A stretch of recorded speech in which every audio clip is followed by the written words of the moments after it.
Good morning. It's August 12th, and I'm in Stratton, Maine, hiding from the rain outside in this hostel at the Stratton Motel, which is pretty common along the AT. You pay like 25 or 35 bucks for a bunk with 6 other snoring hikers. It may or may not include breakfast and laundry, and it's luxury, let me tell you. Sleeping in a bed is absolutely incredible. Unfortunately, I got here kind of late last night, so I had to sleep in the top bunk. Yeah, when you're 8, the top bunk is really fun and exciting, but when you are a very stiff hiker, the top bunk is rather excruciating to get in and out of. So, I think it's really funny how thru hiking is so masochistic. I mean, it's really just an exercise in physical pain at all times.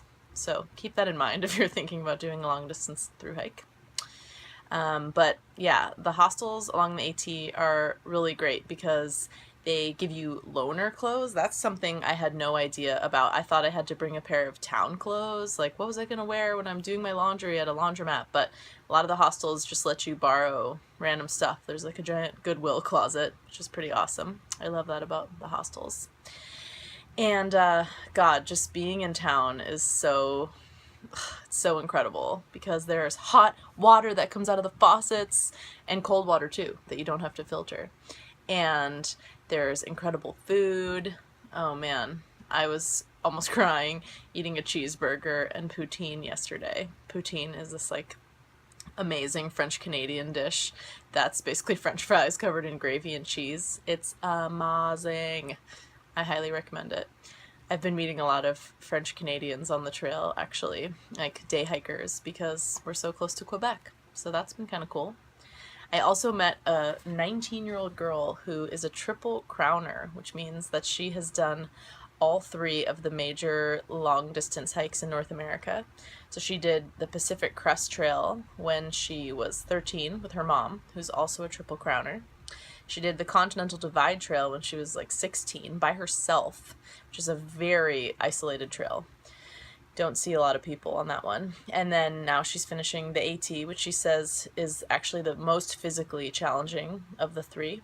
But it was so cool to meet her. Her name is Slam, and I'm really inspired by her. And I was like, if I ever have a daughter, I hope she is like her. And if I was an employer, I told her I'd be like, you are in. I have no doubt in your tenacity or your follow through. So thanks, Lam, for being an inspiration to all of us.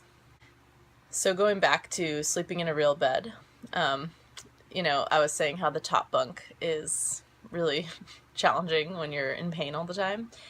I kind of have been wishing recently that I had a hammock and not a tent, because getting up off the ground from a tent is so hard in the morning. I feel like I'm in the best, worst shape of my life. Like, on the one hand, my muscles are really, really strong and toned, and I'm really proud of that, but at the same time, I feel like an old lady. I mean, I really know what it's going to feel like to be really old and to not be able to sleep in a tent, because I can barely sleep in a tent and get off the ground now. So that has been very illuminating and humbling. Man, I just keep thinking about the Franconia Ridge walk in the Whites, which was probably my favorite part of the trail so far in 1,100 miles. God, it just blew me away.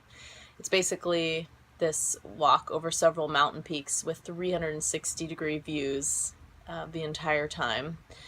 And I had a really amazing experience up there, not just because of the views, but as I was walking up to begin the ridge walk, I was walking through the tree line, so I couldn't really see much. I didn't really know what I was getting into, and I thought, oh, I should do a mountaintop intention setting ritual up here for one of my crowdfunding campaign contributors who selected that perk.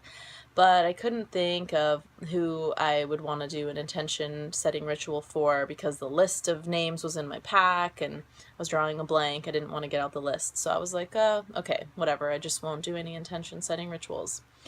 But then as I popped above tree line and saw how absolutely magnificent this ridge walk was going to be, I said, I have to set some intentions.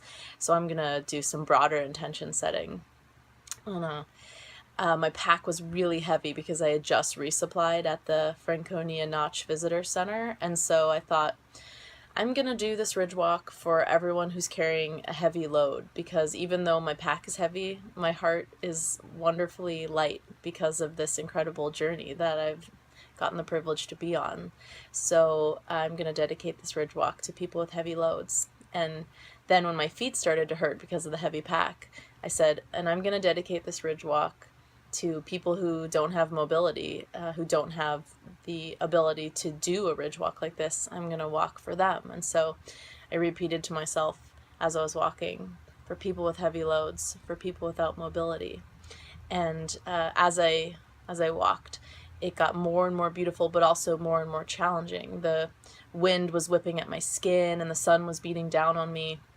And instead of focusing on the challenges and feeling disgruntled or focusing on the negative, I decided to turn the challenges into intention opportunities. So when the wind was hitting me, I thought, I'm doing this walk for people who are being blown off course.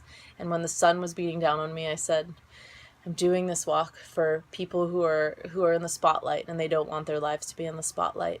And so it went for the next couple of miles of the ridge walk, that every time something challenging happened, I turned it into an intention setting opportunity.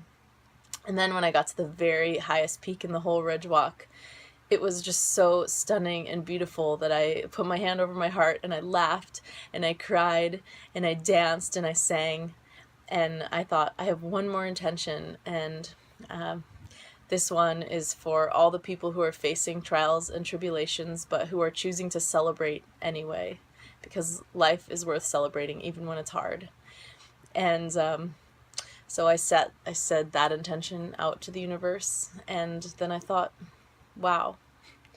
And so it is that all of the sorrows and all of the joys of the world are held by all of us.